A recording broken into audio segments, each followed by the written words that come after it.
Hi, everyone. Welcome to the latest episode of the Intentional Career Podcast. And this week, I will be addressing a question that comes up a lot of time to a lot of us is when do I ask for help from my colleagues in the workplace or from my manager? And this is a really, really tricky and important question to be able to ask because there's always two parts to asking question. You want to ask a question so that it helps you do your job better and helps you solve problems. What you don't want is to ask a question all the time and in situations where you really don't need to ask a question, and that ends up making you look helpless and sometimes incompetent, which then long term makes you feel like you're not good at your job and can lead to bigger issues down the way. So that's something I want to address because seeking support or help isn't a weakness. In fact, it's the difference between failure and success sometimes. And it can prevent costly or embarrassing mistakes and mark you out as someone who is self aware, self confident, and has an understanding of shared goals and objectives. These are all skills and traits that we really, really appreciate and value in the workplace. So I'll be talking about that in this podcast, in this episode. Before we go on, I want to encourage you, do please click on subscribe if you're watching on this on YouTube so we can get to share this with you and you know when more videos come out. And if you're following on YouTube, on Spotify or Apple Podcasts or any of the other podcast platforms, do follow or subscribe so you get the latest ones. And please sign up to our newsletter by clicking on the description where there's a link to our newsletter so you can get more in-depth, richer articles and webinars and other things that are coming along the line that will help you make the best of some of the amazing content we share. So back to the podcast and this episode about when to ask for help. So the question is, when is it okay to ask for help?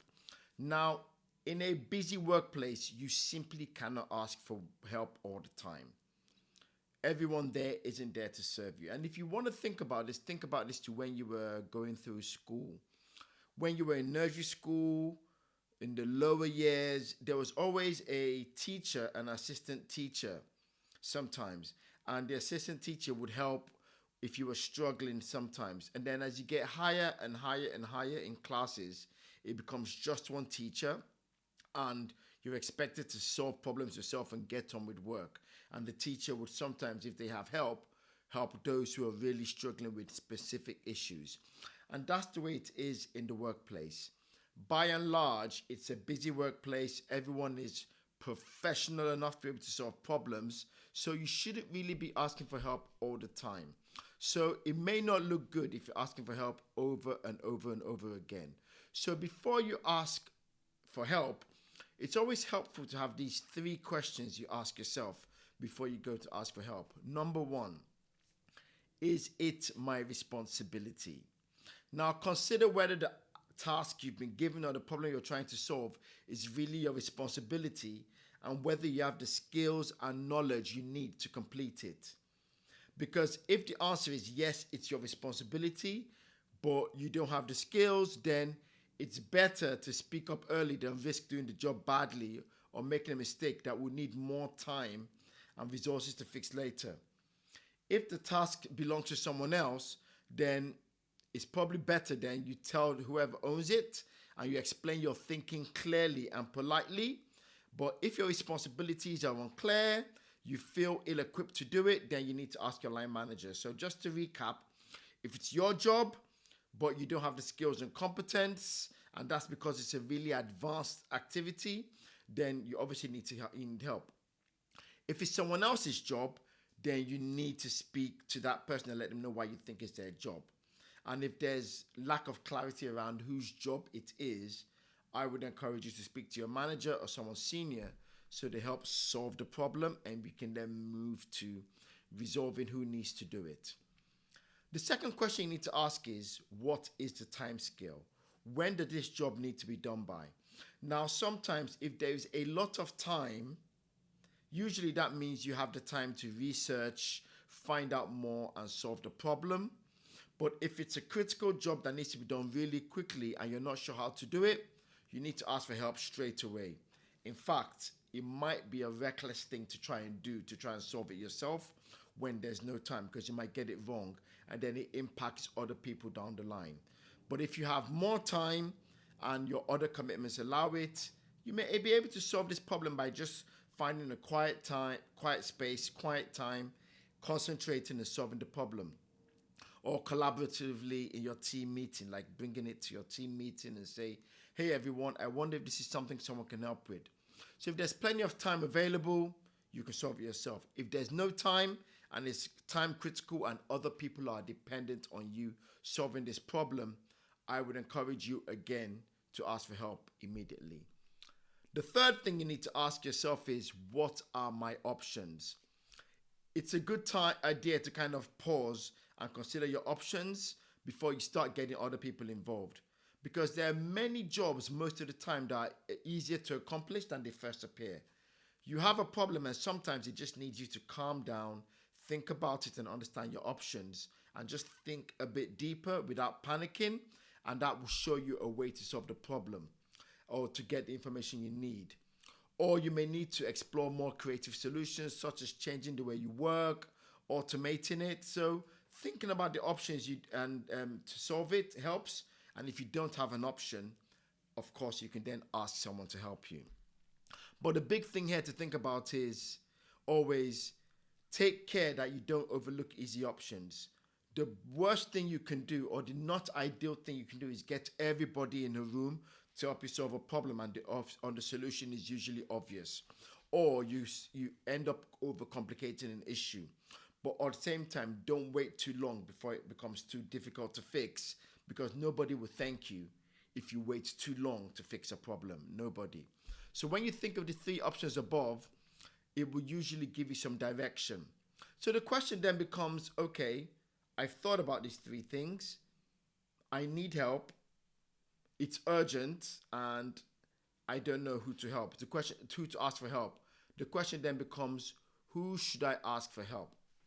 So if you're near the start of your career, usually you'd have your manager, a mentor, a co-worker that you trust. These are usually people you can go to for help. If you're in a more senior role, it starts to get more complicated because people usually look at you and go, we hired you for this job. You should be able to solve it. So you should be able to solve it too. And that's where you need to be really tactical and clever, because at a certain level, there are some questions you probably or shouldn't be asking, or it's just ideally not a good look. So you could arrange to talk to someone above you in the organization, someone who's above you. When you talk to someone above you, it's usually a safe environment. They've been through it before and they can help you. Or you can find someone to collaborate with. You can just buy them a cup of coffee or buy them a nice gift and say, do you mind if I just take you out for a quick drink and discuss something to tap your brain? And that's a good way to kind of show that you are aware of your priorities and your commitment. But it's also an opportunity sometimes to boost the experience of someone lower than you. So you can always get someone lower than you that you think is clever, is on a good trajectory, and is reliable, and get them in a room and share it with them, to discuss with them and use it to boost their confidence. And if you play it properly, you can almost give it to them as a task to do. But again, be very careful. What you don't want to do is look like you're passing responsibility to someone. And the third option I usually tell people is it's always good to have mentors or people you trust outside your organization that you can always ring up and ask for help. The big thing I would say is in this situation is make sure you keep all confidential information confidential. You remove any information that can sort of put your company at risk because you're sharing competitive information, and just share the basics and get the person's view, and that person can help you because it's a much safer environment and you're not making yourself look vulnerable, which should be a good thing, but in the workplace you can get punished for being vulnerable. And then the last thing is, so we know we need help, we know we need it urgently, we've decided if we're going to ask someone above us or someone beneath us or someone outside the organization. Lastly is, how do you ask for help without looking weak or becoming annoying, which can be sometimes. So the first thing is use the right communication channel. Decide, am I going to ask the person for help face to face or via telephone or via an email or via instant messaging? So this will depend on many factors, including your relationship with the person. If it's someone very senior, usually they don't have the time. So usually you can message them and ask them, send them a quick message and go, I have a question regarding this situation. Is it okay if I find some time with you later today to discuss? Okay, so that's usually a good one. For some people, it's, do you mind if we grab a coffee? So it really depends on how you trust them and how much you want them to be able to how much time they have. But the other thing to think about is in certain work environments that can be a bit toxic, sending an email sometimes can become an email chain that you kind of don't want people to use against you or start to build up and go, can you imagine? He's asking me for help. And sometimes it doesn't have to be on a group team call. It can be that you ask someone individually. So always make sure you find the right channel. But the one thing I would say is always start with an initial short message telling the person what the issue is and where you may need their help. So outline the issue, check their availability, and ask if they're willing to help. But whichever method you choose, think carefully about how you phrase it and how you structure your request, because they'll likely respond better to a really clear and direct question rather than something that's, oh, I think I may need your help, and it's too general, because people need specific questions to give you specific answers. So the other thing to think about is be confident. If you're going to ask for help, be confident. Ask for it. Sit up, ask for it confidently to show that, look, I'm asking because there's time pressure. I've thought about it. I can't find the solution myself, and I think you're someone that can help me. So people are usually happy to share their knowledge and they're flattered if you ask. But if you ask nervously and you sound uncertain and you don't understand the urgency, they just think, and your body language is indecisive, people just think, I don't know how I can help this person. And really, I'm a bit worried that if I help them, my name gets attached to someone who's really unconfident and nervous, and it just becomes worse. So really be confident, ask for help, and be decisive.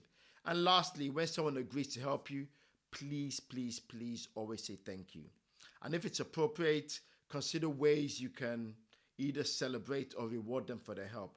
Don't be afraid in team meetings or on job boards, or send them a direct email to say, I just want to give a shout out to Femi for his podcast, which gave me a clear direction and idea on how to solve problems. Really helpful. Thank you. So if you get it right, asking someone for help in general can be really valuable for them and be valuable for you. It gives them opportunity to teach someone, to mentor, to coach someone, and it allows you also to develop your skills and understand, and hopefully you learn more and can pass it on. But what's more, asking for help drives a spirit of collaboration between you and others and in the workplace. So my feedback generally is that think about it. It's always a good thing to do. Ask the right person and they'll be willing to help. So as we can see in summary now, asking for help is a really, really, really important thing to be able to do, but it's also a learned skill. You just don't ask for help.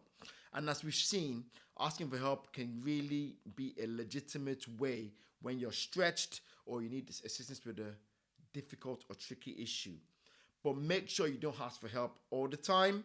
And it's important that if you're asking for help all the time, it usually means you're struggling with something, and don't be afraid to tell your line manager you need help and you need training to be able to deal with something, and you need coaching or mentoring, because too much pressure can negatively impact your performance and lead to burnout or stress. So being organized is probably also an important thing to help you understand your roles and responsibilities and what you can and can't do. So hopefully, in conclusion, all of this gives you a good idea, strategy, and a way to ask for help in the workplace or in any area in life generally. It's about knowing who you are, where you need help, how critical the help is needed, what the time factors are, who to ask for help, and the way to ask for help. And always be more confident when you do this, okay? We all need help sometimes, and it's okay to ask for help. It shows that you're not an island. It's not a weakness. In fact, it's a very big part of being successful at your job. The most successful people are really good at asking for help, because it helps you develop in your role and deal with problems before they get out of hand. But before you ask for help, always make sure you think about it and you think about who you're going to ask and if they're the right person to ask. And when you do, be clear, be confident and be prepared and choose the right way to ask for help. I hope you found this really, really helpful. Do click on the link and subscribe. And also, why don't you just sign up to my newsletter and get more from us? And I'll see you next week. And don't remember, it's okay to ask for help. You're not weak. In fact, you're strong and you're collaborative. See you next week.